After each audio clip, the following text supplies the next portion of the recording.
Time to talk a little bit about Santa Anita for June the 1st, already into June, as I'm going to dive into some of the later races, a couple stakes races on the card. I'll talk about races 5 through 9, which is the late pick 5 sequence for Saturday at Santa Anita. Remember, every racing day at Santa Anita, you can get clocker reports from drf.com. They give you help with the tough races, when you need help with first-time starters, when you need help with horses coming off of long layoffs, when you're looking for, horses that you may not have the radar on your radar. Maybe you can't find the works. Check out the Clocker reports at drf.com every racing day at Santa Anita. So for Saturday, let's take a look. Races 5 through 9. Maybe we can lead you in the right direction a few times. So in the 5th, I thought this was a pretty competitive race. You have the one-time mark from the inside who has been right there many times, but a horse it's kind of tough to trust at a short price. He's going to come back second start off a short break. And prior to that, he had a really long layoff. So really, this is going to be like his third start back off the long layoff. He'll probably run really well in here, but there are just so many others that are more intriguing at their prices. I have to mention, too, Mark Latz just had really solid last year or so. The 2, Nitty, he's a bit interesting. So he's a first-time gelding, and he just seems a little quirky himself. So he threw his head at the start on February the 18th. On March the 16th, he was a little bit slow. He just missed that day. And then last time out, we can watch the replay a little bit here. He just has to go wide, going into the turn. And then he gets caught in traffic, all while chasing a lone speed winner. She thought this was a pretty good effort from Nitty in here. So he's the 10 in the race that we're watching. And right off the bat, he's going to get hooked really wide into the turn towards the back. So you're towards the back and you're wide. And so right off the bat, you're just giving up ground. Following this, he's going to get caught in between horses. You see, he gets kind of bumped and kind of pushed out into the turn there. So he's way towards the back. Kind of has to use a little bit more energy just to sort of push back into contention. Tries to settle here. He's 4th from the back, right? 8th or so spot, just to the outside of the 1. And the horse who wins this day is Ngannou. We can go a little bit forward. You keep an eye on Nitty. And now he actually gets caught in between horses. He was trying to move. There's a horse that's to the outside of him. Like, he's not going to win the race here, but again, he's getting kind of like pushed in, like into some traffic. So I just thought it was not the easiest of trips throughout. He seems like a horse who just might be a little quirky, might be kind of a tough one to ride. Now you're going to get a first-time gelding here with Nitty. And the race has already come back live. British Isles, who was second that day, came back to win. Sir Maximus feels like he'll be part of the pace. The 4 Joyrider, it's an interesting first-time starter. Take a look. The Dam was 3 for 3. She never tried turf, but she won sprinting on the synthetic. She won going long on the dirt. And this horse is also a full sibling to Amy's Challenge, or half sibling here to Amy's Challenge, who's an 8-time winner, 680,000, won the first 3 starts, multiple stakes winner, multiple grade 1 placed, 1 for 1 on turf. And then other than Amy's Challenge, there's also Harper, who was a winner. And then there's inclusion. So you have 3 siblings, 2 of them winners, 1 of them on turf. And the barn's been pretty good with first-time starters as of late. The Mandela barn. That's what's great about the DRF formulator past performances that we're looking at. You can go to the database here and check out first-time starters and then just see how the barn's been doing lately. This one will take you through the 5-year sample size. So you can see over the last 5 years, 16 for 107, hitting around a 15%. And in more recently, you can see, okay, 3 for the last 8. So very capable. When you're looking at first-time starters, this one checks boxes for me. You've got a nice tab. The work on May the 25th is actually on XB TV. this horse picked up some company, was working with one other, and then they sort of got hooked up with two other horses. So there was a grouping of four, and this guy was like 3 deep of 4 horses in between. So I thought looks good in the morning from what I've seen visually. The pedigree is solid. A nice dam who was undefeated. There's a nice sibling who also has shown the ability to win on the turf. Barn's been good with first-time starters, and then we saw the success in the morning that we thought was pretty good. Lots of positives there. I mean, Nuclear is another one who just makes a lot of sense. You could make an excuse for the April 20th race. It was his first start in a full year. He got the benefit of that race, shut off some of the rust. This is a horse they paid $1.5 million for. The really big pedigree. And, a horse who I think is certainly better than, what we saw last time out. And that really just felt like a race to get the fitness level back. Now they can come back to the grass here. Some of the siblings for Nuclear. Again, I thought all of these horses are pretty big players in here in suspense, probably going to be involved in the early pace, I'd imagine, stretching out. Big Juanito has to move up in class, but his running style could fit pretty well in here. Sinois also, I think, should get a really nice trip. Because there are versions of this race where you have the one-time mark, you have the 3 Sir Maximus who's stretching out, you have the 5 pretty close up, you have the 6 who's stretching out. All of them could be forwardly placed, as well as the 9. 4 to possibly 5 horses all wanting to be close. That's usually when you have more than 2, you can feel confident when you're trying to handicap for horses coming from off the pace. And then the 9, who does have the ability to sit a little bit, and as a first-time gelding, maybe we get a more patient version of this guy. The way I stacked him up in here, I went the 2 Nitty on top of the 8 Sinois. Looking for 2 of the closers in here because I did think it would be pretty honest pace with a couple horses stretching out and then with one-time mark and the 9 to the outside. Toss in the 6 in suspense. Nuclear also. The key for me with Nuclear, can he sit 3rd or 4th in here? If he can sit just behind those horses battling for the lead and not have to get caught up with them, I think he fits really well. And then I mentioned the 2 Nitty quite a bit. So 285 is how I play them in this race. And then you wanted to go a little bit deeper. I always kind of rank horses based on how I'm going to bet because sometimes I'll need 4 horses or 5. Other times I'll, maybe even a little bit more based on if you're playing tries and supers and you want to put 1 or 2 horses on top of a few others. So I had 285, then 9. The 1 was the real horse I wasn't sure what to do with. From a price standpoint, not really. The 4 Joyrider will make some, pick 5s tickets for me because I think should be a fair value. So lots of stuff with 2, 8, 5. Want to go a little deeper, looking at horses like the 4 and the 9. Really fun race to handicap as we move from race 5 to race 6. This one is the Triple Bend, just a field of 4 in here. Dr. Venkman from the rail, 2 for 3. His loss came last year at Keeneland. It was a good effort that day. He beat a horse named Post Time when he finished 2nd, and Post Time was 3rd. Post Time's 8 for 10 overall and a multiple graded stakes winner. He also beat a nice horse named Verifying.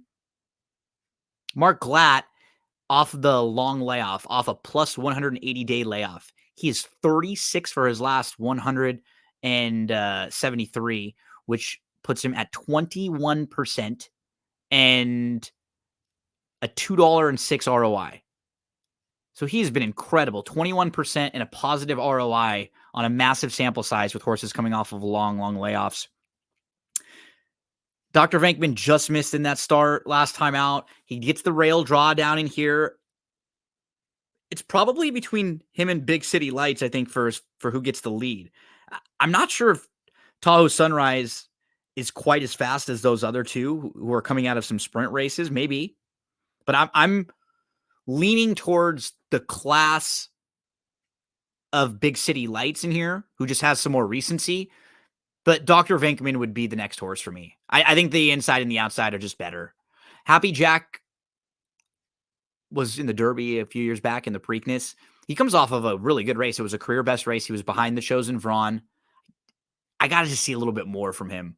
I love the benefit of the doubt. I love the he has the benefit of the race under him. So he has more recent form than any of the other horses in here. Second off the long layoff, he was behind the really nice Chosen Vron. He probably will be fourth in here though early. So if they do go a little faster, he'll probably get the setup. Tahoe Sunrise, just not exactly sure what to do with him. Coming off the turf race, we just haven't seen him recently. In the race where he dead heated with Mr. Fisk looks even better now because Mr. Fisk has won three of his next 4 races, and they were all graded stakes. To the outside, I like Big City Lights the most. He's run 9 times in his career. He's won 5 of them. He finished second the other 4, and all 4 of those times he finished second behind the same horse, the Chosen Vron. So in the races that he's not faced the Chosen Vron, he's beat Hopkins, who's a graded stakes winner. He's beat Newgate, who's a grade 1 winner. He's beat Slow Down Andy, who's also a grade 1 winner, multiple graded stakes winner. So I don't really knock this guy's form overall. You look at some of those good horses that he defeated. And for me, with Big City Lights, he gets the outside draw. He can sit a little bit, but he has speed. He's classy. I think he's the horse to beat in here. They scratched him last week because he would have been facing the Chosen Vron again, and that race was a Calbred race and only for $100,000. This race is a graded stakes race for $200,000, and he's probably the favorite. So I'm keying in on the 4 in here. Moving to race number 7, it's the Honeymoon. I like the 7, Shiloh's Mistress. Comes off a runner-up effort. That was her first time on the turf. It was a really good effort that day, too. She sort of bobbled a bit, and she moved up to the lead from the inside. She got the outside. She was on the inside, and then she was getting some pressure to her outside from the 1-5 favorite, Maduro. She was headed at the top of the lane. She digs in. She battles back. She really tries hard. And what I like is she showed speed, but we know she can sit off and pass horses. And you go through her entire career. The debut, she lost sprinting at Keeneland. All of the races going long, good. She's a runner-up behind Perfect Shot. That's a grade 2 placed, multiple graded stakes place filly. She comes back and breaks her maiden at Turfway on the synthetic. Then in the Santa Isabel, going longer. That was just a tough group that day. Where's My Ring was in there. That's the grade 3 Gazelle winner who ran in the Kentucky Oaks. Kinza, it's 3 for 4, a multiple graded stakes winner. She doesn't need the lead, but if nobody goes, she's fine taking the lead from the outside in here. Shiloh's Mistress, top selection for me. The 4, Sea Dancer, I used in the second spot. I think just filly, another one who has some speed, but she can also sit off. I was very impressed with the March 24th race because I wasn't sure really if she wanted to pass horses all that much. We'd only seen her win going wire to wire, but she does seem like she can get the job done in multiple ways here. I think they can adapt to different circumstances. Sea Dancer, major player. If the 3 Faith Understood is in this race, she will obviously be a contender. She's got good speed. She was in the mix in her last few. She lost to a nice horse named Sweet Rebecca. She is cross-entered, though, at Churchill. And if she's not in here, that probably upgrades Shiloh's Mistress a little bit because I think the speed of Shiloh's Mistress could be even more of a weapon. Circle of Trust is an obvious contender, but I've been a little disappointed with a couple of her races where she looked like she was going to be getting into some trouble. Then she got an opening and she couldn't really quicken enough. I feel like she's kind of a hard horse to ride and she's a little green, but if they can get her figured out, there might be more of a ceiling with her than any of the others in this race. So yeah, I went to the 7 on top with the 4.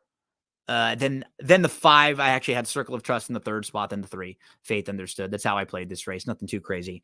As we move to race number 8, but the 3 Big Baby, just looking at the horses Big Baby has faced, career debut, she's in a race with 3 next out winners. Devil Be Me comes back Next time out in the middle of a 3-race win streak, ends up beating Open Company. Big Bet Jaffin Cena comes back and wins, beating Calbred Maiden Special Weights. My Ransom also comes back and wins following that, beating Calbred Maiden Special Weights on the turf. So that's just the debut race. Since then, 2 more very productive race that Big Baby was in, and these were all last year. Big Chizola, Cowboy Mike, Andy Can You Hear Me, Imperial Hornet. They're all next out winners in that second start. July the 23rd at Del Mar. You've got Don't Fight the Fed, who wins that day. Overall, pretty honest horse. So those races were all at the Calbred Maiden special weight level. This race is at the Calbred Maiden 50 level. And I think when you glance at Big Baby, it looks like he doesn't have that much early speed. I'm not sure if that's really the case. He did have some legitimate issues in those starts, really in all 3 of them. In the May 17th and the May 7th and June 17th races, he was a little more forward than it may look just on paper. I think it's a good spot for him. Big Baby, the number 3, the 5 SY Dream, is a couple really sneaky works.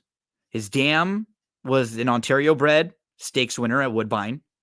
The barn is 10 for the last 93 with first-time starters, 11%. They've actually won with their last 3. One of them was a winner at 1,000 yards at Los Al. I think the 5's got a little something there. The others that I would include in some of the exotics, the 1 Artist Point, he was a pretty good runner-up in that debut. He was 4 lengths clear of the third-place finisher that day. He's going to get Lasix for the first time. He'll probably be forced a little bit from the rail, though. The 2 Tequila Talkings, Dam was a 7-time winner, earned $480,000, was a grade 3 winner. Barn very, very capable with first-time starters. 4 Coach Cronin's another one who exits some strong races. And the May 13th work on XB TV I thought was very good. The barn also has one with the horse off a long layoff like this in limited sample sizes. And then Cody Boy's, a real measuring stick for this race. I'm a little worried about him trying to go farther, though, because he does seem like he's a little distance limited. But he's pretty quick, and he should be in the mix early on. Wasn't exactly sure what to do with the first-time starter pay tribute there, the number 7. So I put 3 and 5 on top in this one. Others that'll be in the mix for me, the 1, the 4. And you wanted to go a little bit deeper, possibly horses like the 2, 9, even the 7, depending on how deep you are. But 3 and 5 for me in a lot of the exotics. Moving to race number 9. Let's finish up the Saturday card at Santa Anita. Another pretty contentious race here. Thinking that the pace will come from Rugelach. And I feel like you have to use her in a late exotic ticket, a pick 4, pick 5, anything that you're playing here late, because there just might be versions of this race where she's faster than everybody else and she can run away and hide. But to her outside, Bangs has shown a little bit of speed before sprinting on the dirt. She could certainly be a nuisance and put pressure on Rugelach. And on top of those 2, you have maybe a horse like Belle Cherie, who we could see being forwardly placed in here. If they do go quick early on, the horses who should benefit most are Pastiche, who I thought had legit trouble last time out on May the 5th. So this horse completely misses the break, was inside, was last, was about 11 lengths off, but was traveling well. And then starts to move at the top of the lane, shifted off the inside, and really got going in between horses, was beaten less than a length. Now you get the stretch back out for third start off the long layoff, so she can be a little bit closer when she launches her bid today. She needed that April 6th race. It was her first start since November, and they're just getting a feel for the U.S. It was also her first start as a 4-year-old. I think she's going to run well in here at the number 5. She's 5-1. Anything over 7-2 will make a win wager on that one. The 8's the other one who should benefit when, if there's a pace meltdown. super honest. She's just a deep closer. You know what you're going to get from her. You'll see a race where she lost to Rugelach before because that filly's a lot quicker earlier on. 5, 6, and 8 for me in here. You want to go a little bit deeper, or you're looking for some other crazy ones. The 13 draws in. This horse has a little bit of a shot too. Naughty Nadine coming in from Golden Gate. You also have the inside 2 horses. Big Summer, super logical, second start back off the long layoff, and the one, same thing, right? These are 2 horses who had long layoffs, didn't fire their best effort, but can certainly step forward off of that. A short race, and then but the others are kind of challenging and competitive. 5, 6, 8 will build a lot around to close out the 9th at Santa Anita. Good luck when you're playing the races on Saturday. Don't forget, Clocker Reports available for you each and every racing day at Santa Anita. We will have a lot of analysis for next week, leading you into Belmont at Saratoga, Thursday, Friday, Saturday, Sunday. I'll have videos, a couple different guests joining me. Barry will join me for a few of those days to help me out, previewing some sequences. We'll probably discuss all those stakes races for you throughout Thursday, Friday, Saturday, and Sunday. Good luck on Saturday at Santa Anita.